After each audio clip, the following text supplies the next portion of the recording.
Hey guys, Dave Schmitz, ResistanceBandTraining.com. You know, there are so many ways that you can take the sagittal plane out of your exercises and incorporate more frontal plane and transverse plane movements.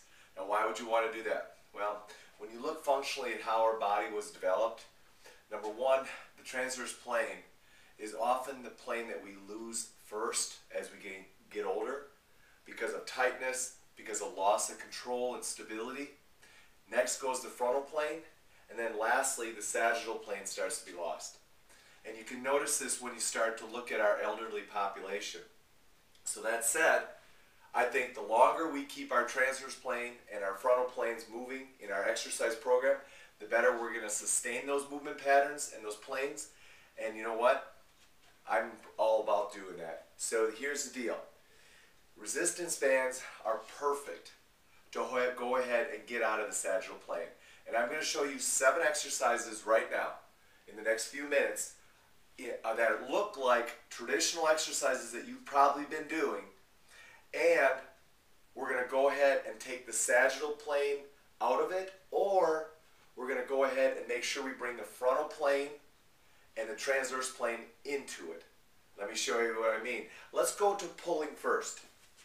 I've got my band set up here. All right, I've got a green band connected into a double purple band. All right, that's a nice way to go ahead and use your single band packages by doubling up the purple band, okay, and then hooking the green band in. The tensions are relatively the same. So it shortens up the distance that I need to cover. So I only got to step out to here, but it's still challenging my green band to stretch just a little bit more aggressively than the purple because I have a double. Hose pulls.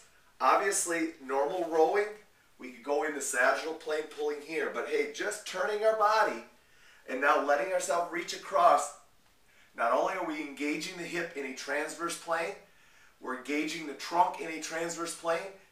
Now we're going to have to learn how to pull out of that transverse plane. So, very easy, hose pulls. Grab the band, hook it up, keep your back hand back on the side that you're going to pull. Front hand is here. Most of my pulling is coming from my right arm, but my left arm is helping out. And man, I'm telling you, my legs are driving off the ground to use ground reaction forces come off. Hose pulls, very easy way to bring in the transverse plane for your pulling movements. Now let's go ahead and let's take a look at how can we bring in the frontal plane with overhead presses. Well, traditional overhead press, taken up over top. What if we go ahead, bring it up over top, drop into a frontal plane and bring it on up? Or we can even drop step, control it, and come on out.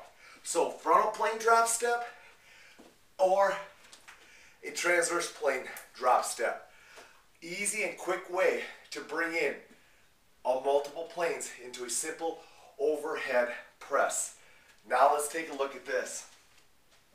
I hook my red band onto the pipe.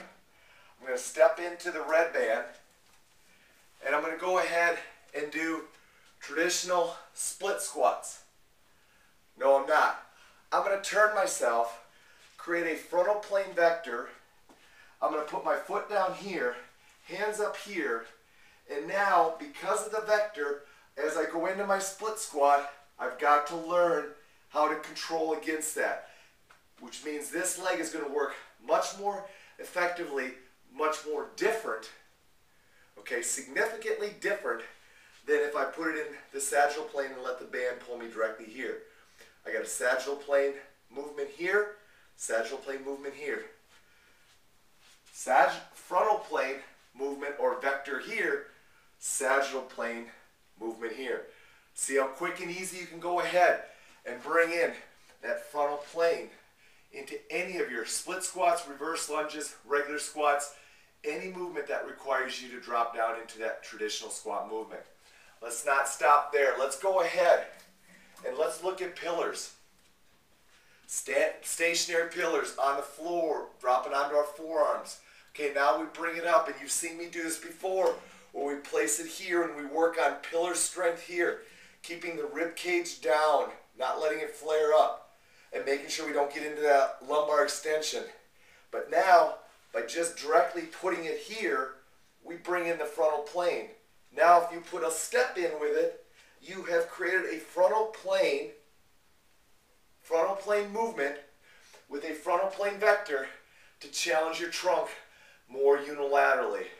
Quick, easy way to bring in the frontal plane into your core stabilization drills. Let's go to triceps, one of my favorite exercises. I'm going to go ahead and take the band up over top. Traditional tricep exercises, pressing out. You can do it in a parallel stance, you can do it in a staggered stance, but you know what? They're all sagittal. What if we go ahead and we drop step and come out of it? Drop step, come out of it. Now, immediately, you've created a transverse plane instead of a straight posterior plane in the sagittal plane. Instead of a posterior vector, you created a transverse vector, a transverse movement in a posterior direction, and you've got that transverse plane to start challenging your trunk. So now you're dropping here and going there, dropping there and going there, dropping there, and now get that tricep, press into it. Very quick, easy way to bring the transverse plane into a tricep exercise. Let's finish up with locomotion. You know, traditional locomotion, straight ahead sagittal plane, we're bursting out. You see me do it millions of times. Well, guess what? Let's bring the transverse plane into it as well as the frontal plane. We line up here. We go ahead, work it going out, and we're coming back in a shuffle direction. So when we come back, we're decelerating in a frontal plane. We explode out, we're taking off in a transverse plane. So again, turning goes with a deceleration shuffle is a great way to go ahead and get both planes into your locomotion. So now it's not just traditional running. Set it here, set yourself, boom, come on out, shuffle back. 2 bands looped up, using a link strap, you are set to go. 7 ways, 7 exercises to bring in the transverse plane and the frontal plane.